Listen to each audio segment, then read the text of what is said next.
dengan penuh keyakinan berjalan di atas air untuk melaksanakan sholat.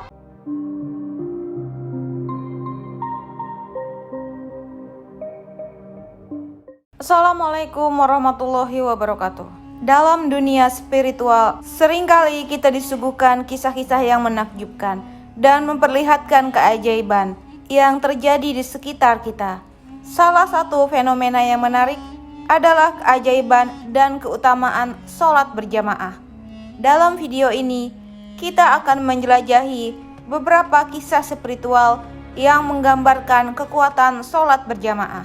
Dengan menjelajahi kisah-kisah spiritual ini, kita dapat memperoleh pemahaman yang lebih mendalam tentang keajaiban dan keutamaan sholat berjamaah. Kisah Uwais Al-Qarni menghadirkan gambaran luar biasa tentang keajaiban dan keutamaan sholat. Beberapa keterangan menyebutkan, beliau yang lebih dikenal sebagai wali Allah sebenarnya adalah seorang tabi'in yang paling utama. Rasulullah bersabda, sesungguhnya tabi'in yang terbaik adalah seorang pria yang bernama Uwais. Ia memiliki seorang ibu dan dulunya berpenyakit kulit. Perintahkanlah padanya untuk meminta ampun untuk kalian. Uwais Al-Qarni ini sangat dikenal dengan doanya yang selalu diijabah berkat ketulusan dan keikhlasannya. Suatu hari, sebuah kapal yang penuh dengan muatan dan 200 orang penumpang, termasuk para pedagang, berlayar dari sebuah pelabuhan di Mesir. Namun di tengah lautan, kapal tersebut tiba-tiba terkena petir dan ombak yang kuat, terancam untuk tenggelam. Dalam keadaan cemas dan takut, semua penumpang berusaha sekuat tenaga untuk menghindari bahaya yang mengancam kapal. Namun usaha mereka sia-sia belaka. Di antara penumpang yang gelisah, ada seorang laki-laki yang tetap tenang dan khusyuk sambil terus berzikir kepada Allah. Tanpa merasa cemas sedikit pun, laki-laki tersebut turun dari kapal yang terombang-ambing dan dengan penuh keyakinan berjalan di atas air untuk melaksanakan sholat. Pemandangan ini membuat beberapa peniaga yang ada di kapal memanggilnya dengan panggilan, "Wahai wali Allah, tolonglah kami, janganlah tinggalkan kami." Namun laki-laki tersebut tidak memandang ke arah mereka dan tetap fokus pada sholatnya. Setelah dipanggil sekali lagi, laki-laki itu menoleh ke arah mereka dan bertanya, "Ada apa, wahai tuan-tuan?" Mereka menjelaskan tentang bahaya yang mengancam kapal dan meminta bantuannya. Laki-laki yang disebut sebagai wali Allah itu dengan bijak menjawab, "Dekatkan dirimu kepada Allah." Ia memberikan nasihat kepada penumpang kapal untuk meninggalkan semua harta mereka demi menyelamatkan jiwa mereka. Dengan tegas, para penumpang sepakat untuk meninggalkan semua harta mereka jika itu dapat menyelamatkan mereka. Wali Allah tersebut memberikan petunjuk selanjutnya, "Turunlah kalian semua ke atas air dengan membaca bismillah." Satu persatu penumpang kapal tersebut turun ke atas air dengan penuh keyakinan dan berjalan mendekati wali Allah yang sedang duduk di atas air sambil berzikir. Tidak lama kemudian, kapal yang membawa muatan harta senilai ratusan juta itu tenggelam ke dasar laut. Semua barang-barang perniagaan yang mahal terbenam ke dalam lautan sampai tak tersisa. Para penumpang yang kini berdiri di atas air dengan takjub melihat kapal mereka yang tenggelam. Salah seorang dari para peniaga itu bertanya dengan rasa ingin tahu yang besar, "Wahai wali Allah, siapakah sesungguhnya Tuhan ini?" Wali Allah itu dengan rendah hati menjawab, "Saya ialah Uwais Al-Qarni." Penjaga tersebut melanjutkan dengan memberitahukan bahwa di dalam kapal yang tenggelam itu terdapat harta yang dikirim oleh seorang jutawan Mesir untuk fakir miskin di Madinah. Wali Allah bertanya kepada mereka, "Sekiranya Allah mengembalikan semua harta kalian, Adakah kalian benar-benar akan membagikannya kepada orang-orang miskin di Madinah?" Dengan tegas, para peniaga itu menjawab, "Betul Tuan, kami tidak akan menipu, wahai wali Allah." Mendengar pengakuan mereka, wali Allah tersebut mengerjakan sholat 2 rakaat di atas air sambil memohon kepada Allah agar kapal beserta harta dan muatannya kembali muncul. Tidak lama kemudian, kapal itu mulai terangkat sedikit demi sedikit dan kembali mengapung di atas air. Semua barang perniagaan dan muatan lainnya tetap utuh, tanpa ada yang kurang sedikit pun. Setelah itu, semua penumpang kembali naik ke atas kapal dan melanjutkan pelayaran mereka ke tempat yang dituju. Ketika tiba di Madinah, para peniaga yang telah berjanji dengan wali Allah itu menunaikan janjinya dengan membagi-bagikan harta kepada fakir miskin. Mereka melaksanakan janji mereka dengan sungguh-sungguh sehingga tidak ada seorang pun yang tertinggal.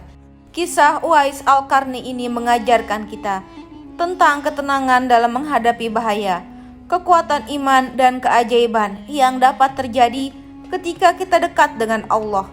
Hal ini juga mengingatkan kita akan pentingnya mengutamakan jiwa dan kebaikan di atas materi dunia. Dalam kisah-kisah spiritual terdapat juga kejadian yang menggambarkan keajaiban dan keutamaan sholat berjamaah.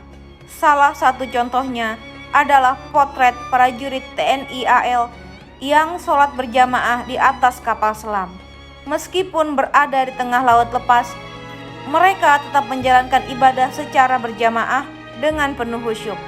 Meski situasinya tidak lazim, para prajurit tetap memastikan pelaksanaan sholat berjamaah dengan menggunakan peralatan ibadah secara lengkap, walaupun sedang dilakukan di atas air. Seperti dalam kisah Uwais Al-Qarni, pemandangan ini menunjukkan keteguhan dan ketulusan para prajurit dalam menjalankan ibadah di tengah laut lepas, dan mengingatkan kita akan pentingnya sholat berjamaah dan keutamaannya. Pentingnya sholat berjamaah dan keutamaannya telah diungkap dalam kisah sebelumnya. Namun, dalam kehidupan sehari-hari, seringkali kita menghadapi situasi yang membuat kita terlambat atau bahkan tertinggal dari sholat berjamaah. Salah satu kisah yang menggambarkan hal ini adalah kisah Ubaidillah bin Umar Al-Quwariri. Ubaidillah bin Umar merupakan seorang pria soleh yang sangat menjaga dirinya dalam melaksanakan sholat berjamaah. Ia tidak pernah sekalipun melalaikan sholat berjamaah dalam hidupnya. Namun suatu malam nasib sial menimpanya. Ia mendapat tamu yang mengharuskan dirinya sibuk dengan penghormatan terhadap tamunya. Akibatnya ia tertinggal sholat isya di masjid. Segera setelah sadar, Ubaidillah memohon izin kepada tamunya untuk segera mengejar sholat isya berjamaah. Ia bergegas menuju masjid dengan harapan dapat melaksanakan sholat berjamaah bersama orang-orang di dalamnya. Namun takdir berkata lain. Saat ia sampai di masjid, ia mendapati pintu masjid tertutup rapat dan jamaah yang ada di dalamnya sudah menyelesaikan sholat isya. Dengan hati yang penuh kesedihan, Ubaidillah mencoba mencari masjid lain untuk mengejar sholat berjamaah. Namun di setiap masjid yang ia datangi, ia selalu mendapati pintu yang tertutup dan jamaah yang sudah melaksanakan sholat. Usahanya sia-sia dan nasib berkata bahwa ia telah melewatkan sholat isya berjamaah malam itu. Dalam kesedihannya, Ubaidillah mengingat sabda Rasulullah tentang keutamaan sholat berjamaah yang mengandung 27 derajat di atas sholat sendiri. Ia menghibur dirinya dengan berpikir, "Baiklah, malam ini aku akan melaksanakan sholat isya sendiri sebanyak 27 kali sebagai pengganti." Ketika Ubaidillah tertidur, ia pun bermimpi. Ia melihat dirinya sedang mengendarai kuda bersama sekelompok orang yang juga berkuda. Namun kudanya tertinggal jauh di belakang kawanan kuda yang ditunggangi oleh orang-orang tersebut. Ubaidillah mencoba memacu kudanya dengan sekuat tenaga agar dapat menyusul mereka. Namun semua usahanya sia-sia.